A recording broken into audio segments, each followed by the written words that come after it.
Do you think the Democrats are getting the message on some of these culture war issues? I think the consensus among Democratic operatives is we don't have to change any of our policies. We just need better media. We need a Joe Rogan of the left. And this was the same denial that they had in the Reagan era. It's actually the policies.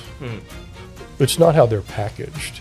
If you explain them better to the American people, including the multiracial working class, they will reject them even more.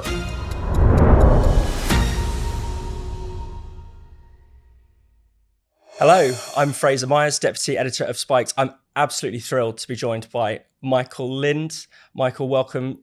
Michael, you've been a leading commentator on US politics for more than 3 decades, written over 12 books, most recently Hell to Pay and the New Class War.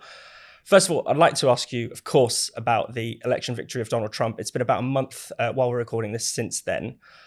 A lot of the world was, of course, shocked, horrified, perhaps even by this victory. But you've written that actually maybe 2020 was the fluke election.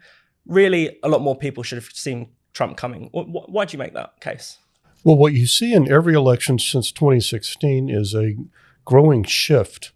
Not only the white working class, but also Black and Hispanic and Asian American working class voters toward the Republican Party. And that happened both in the midterm elections of 2018 and 2022, when Trump was not on the ballot. So this is not simply about Trump. It's this long-term realignment.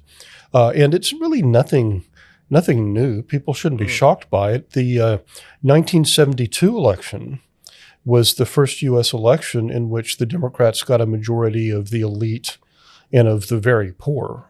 So there was this kind of working class, middle class alignment in favor of the Republicans.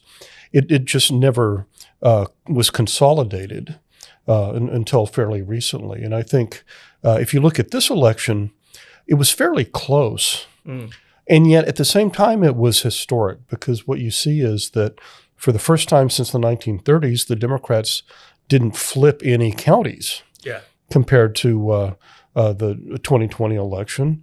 And you see a shift in every single group toward the Republicans, with 2 exceptions: white college graduates and people making more than $100,000 a year, which undermines the narrative that we've heard since Trump entered the race in 2015, that the Republican Party is a dying party of white nationalists. Yeah. I suppose the Democrats have been pushing particularly working class voters away. Is it fair to say they represent what you would call a sort of managerial elite, a technocratic elite? How has that process happened? Oh, definitely. And you see the same process taking place on both sides of the Atlantic, with the former parties of the left being captured by university-educated professionals and managers. This group tends to be economically liberal, more libertarian, free market, open borders in the American sense, but also socially liberal, if not left-wing, well to the left of the average working class person of any race. And that's the opposite of the winning formula in most Western democracies, which is to be slightly left of center on economics, on basic things like Social Security, for example, and health benefits, and slightly to the right of, at least where the center is now. The entire spectrum has moved to the left on social issues in the last half century, with 2 exceptions. One is abortion, where the division in the public is pretty much the same as it was the 1970s. And the other exception is the transgender movement, where even people who are in favor of transgender rights in general have qualms about biological males on female sports teams and so on. But you are, interestingly enough, in the U.S., the group that is becoming the most outspoken in pushing back against the white college graduate progressives are elected officials who belong to minority groups, like Congressman Richie Torres from New York City and Eric Adams, the mayor of New York City. Both of them are African American. Richie Torres is Puerto Rican American. And they're able to get away with it without being accused of being racist. And in fact, Torres is gay as well as a Puerto Rican American. So he has some immunization, but the Democrats are still in the denial phase. That this realignment is taking place, because all of their media were telling them that Trump was a fluke, that the future belonged to this coalition of white college graduates and minorities. And this just has collapsed, and they don't know what to do. You mentioned their accusations of racism. It's a common charge. People who vote for Trump in particular are called racist, Nazis. Working class people in general are often called racist or accused of not holding the right attitudes. Do you think there is a class component to this culture war? Oh, definitely. And there's an academic component too. This goes back to the Marcuse and the Frankfurt School in the 1940s and 1950s, who erroneously blamed the rise of Nazism in Germany on the working class. In fact, the working class voted against the Nazis. So did the Catholics. So did the evangelicals in Germany. And the support for the Nazi Party came from the military elite, from the high civil servants, from the academics, from the university professors. These are all groups that are opposed to populism, not only in the United States, but in modern Western Europe. But nevertheless, for the last more than half a century, intellectuals in the West have claimed that the working class are dangerous crypto-fascists. And they may run amok and elect another Hitler, which is not, it's completely absurd as history. And the other thing about the working class that is often missed is that it's multiracial. There are often interests shared across racial lines. Obviously, we saw this in as you were mentioning, the rise in minority support for Trump and the Republicans. Do you think it's in the interests of the sort of managerial class to divide people in this way, to say, actually, that you are distinct races, that race matters and should be at the forefront of our thinking all the time? Well, it serves their interests, whether they're sincere about it or manipulative. What you see with the tech companies that now fund much of the Democratic Party, they're overwhelmingly Democratic in partisanship, in spite of a few eccentrics like Elon Musk and Peter Thiel, who sided with the Republicans. At the same time, in the last few decades, that they've been hiring law firms to thwart unionization of their employees and prevent organized labor from getting a foothold in Silicon Valley. They've been promoting affinity groups, so-called, among their workers based on race and gender, which is a pretty transparent divide and rule approach, right?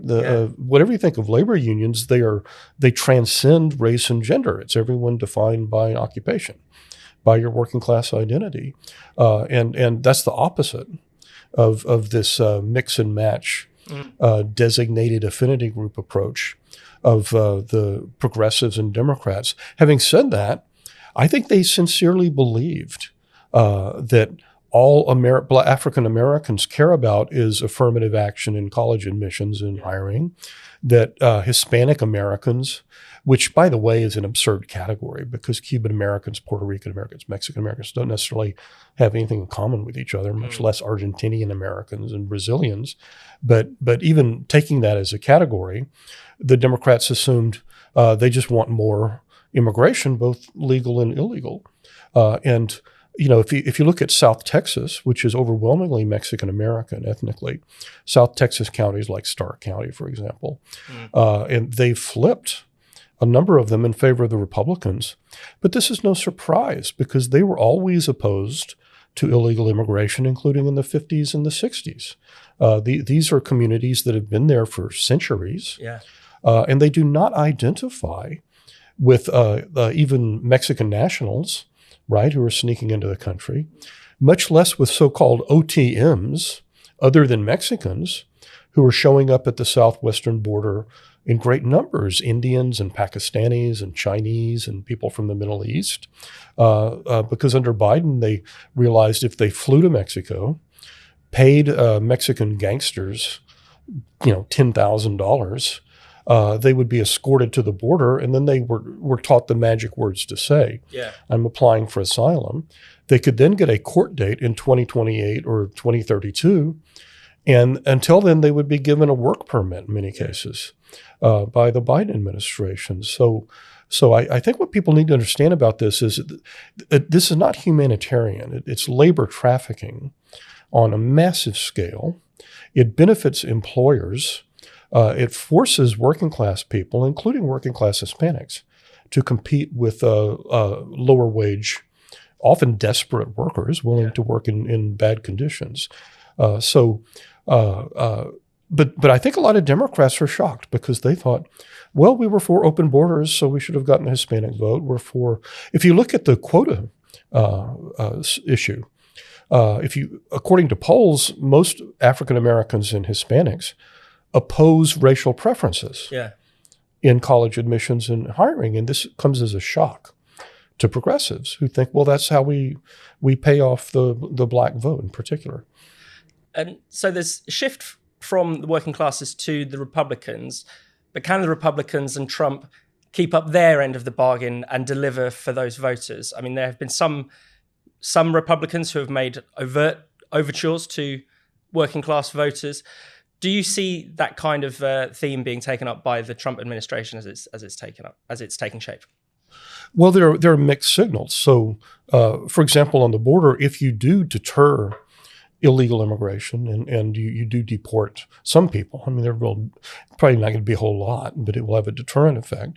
That will cause tighter labor markets at the bottom, and that will help workers to some extent. And he's reached out to organize labor by inviting the head of the Teamsters to address the Republican convention by appointing a fairly pro-labor Republican as Secretary of Labor. Having said that, he's also stocking his cabinet with billionaires who are essentially libertarians. Yeah.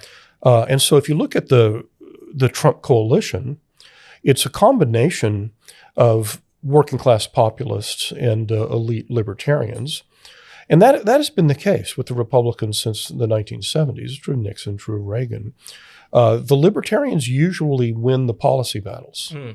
And so what you get is this, what I think of as culture war libertarianism, where you run in elections on opposing political correctness in the old days, wokeness now, and that unites the populists and libertarians because they both resent wokeness. But then in between, it's pro-employer, sometimes anti-labor policies. Yeah. And if that's the case, then the Democrats will have an opening in the midterms and in 2028. And it is kind of alarming from a Republican point of view that already you have every day there's some report of some Republican saying, well, this Department of Government Efficiency really needs to include cuts in Social Security and Medicare. This is Musk's department. Right. Yeah. Elon Musk and Vivek Ramaswamy. And the Democrats have their advertisement that they used against an earlier round of proposed cuts for Social Security, of rolling grandma in her wheelchair off the cliff. Trump was very smart in the 2016 primaries, when he was running the first time. He pointed to the other Republican candidates and he said, all of these guys want to cut your Social Security and Medicare. I won't do that. And he didn't do it. But you see the same tension in Western Europe.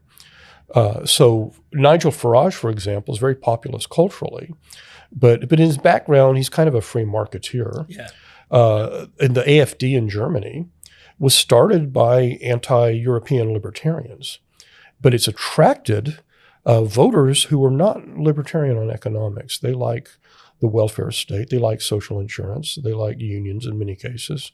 They're just opposed to mass immigration and to the cultural left. So that's a tension in all of these populist movements. I think that there's also another tension I see building where perhaps less so inside the tent of the Republican Party, but certainly on the right in recent years, we've seen a rise in conspiracy theories, conspiratorialism, even figures someone like Tucker Carlson, who maybe a few years ago we might have put into this more workerist blend, has become openly espousing conspiracy theories. Is there also a danger in that, does Trump need to shed some of the crankishness around his movement? Every movement does, whether it's the mainstream center left or the mainstream center right. The William F. Buckley Jr. Had to spend much of his career from the 1950s until the 1990s keeping anti-Semites and racists from infiltrating the mainstream conservatism of his day. So you have to have bouncers at the door. Otherwise, and there's a danger of intryists, to use the Trotskyist term. These are people who disguise their views until they reach a critical mass within a movement. And then they've taken over the institution. So I think there is a problem. Particularly, there's a problem with what I call the eugenicons. Yeah, it's just old-fashioned social Darwinism. That successful people are genetically superior, and working class people, since they're not rich, they must be subhuman and stupid, right?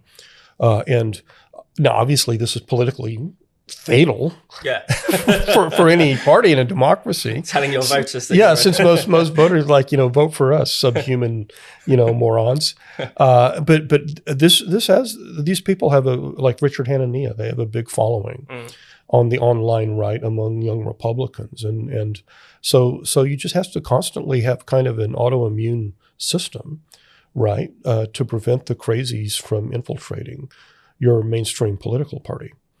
And as you said, there's crazies on all sides. We talked a bit about the transgender issue and the Democrats. Do you think the Democrats are getting the message on some of these, particularly culture war issues, that voters don't like this, that there needs to be a change in the Democratic Party? Or do you think it will just revert to normal, be one more heave, let's watch Trump fail? What do you see as the most likely? I think they're in denial. I think it will be one more heave, to use the old Labour term from the UK, or two or three. A friend of mine has a theory that an American political party has to lose the White House 3 times in a row before they really reconsider. And it's kind of disheartening to look at the postmortems from the election by Democrats, where the few like Seth Moulton from Massachusetts, who have come out and he's voted for pro-transgender legislation, but he says, I don't want biological males on a female sports team. These politicians, the few who've said that, are threatened with primary challenges, denounced by their colleagues. And so I think the consensus among Democratic operatives and strategists is we don't have to change any of our policies. We just need better media. We need a Joe Rogan of the left, right? And this was the same denial that they had in the Reagan era. They said, our policies are really popular. It's just that he's the great communicator. He's an actor. He's good on TV. And then in the 90s and 2000s, it was Fox. It was the Rupert Murdoch media empire. So we'll create Rachel Maddow and MSNBC as the left-wing version of Fox. And the problem is, it's actually the policies. It's not how they're packaged. If you explain them better to the American people, including the multiracial working class, they will reject them even more, right? And there's a reason why progressives use euphemisms, like gender-affirming care for surgical mutilation of teenagers, young boys and girls. Because if you actually said surgical mutilation and pumping them full of hormones, people would be horrified. Affirmative action sounds nice. It's anti-white and anti-Asian racial discrimination. So it's not just a matter of messaging; it's a matter of deception, really. If you think about it, using euphemisms. And finally, taking a sort of global view, or taking a step back from the US, you're in London at the moment, and there's been farmers' protests this week, and it's a common sight now across Europe to see tractors blockading roads. And you wrote a really interesting piece about how this is actually now the changing face of protest, or at least of working class protest. What do you think is the sort of common thread there? Well, I think the common thread is that the working class now is mostly services. They've been priced out of the big cities, and so they've moved to the suburbs and small towns and rural areas where there's kind of a fusion of what in the past were two distinct groups. The urban factory workers were quite distinct from the farmers. They were often allied in farmer labor coalitions in Western democracies, but they were two different groups. But in terms of lifestyle now, you're getting what some people call a rurban. It's kind of a mix of rural, suburban, working class. If you look at rural areas in the United States, and I think it's true in Western Europe too, most of the people are not actually farmers. Yeah.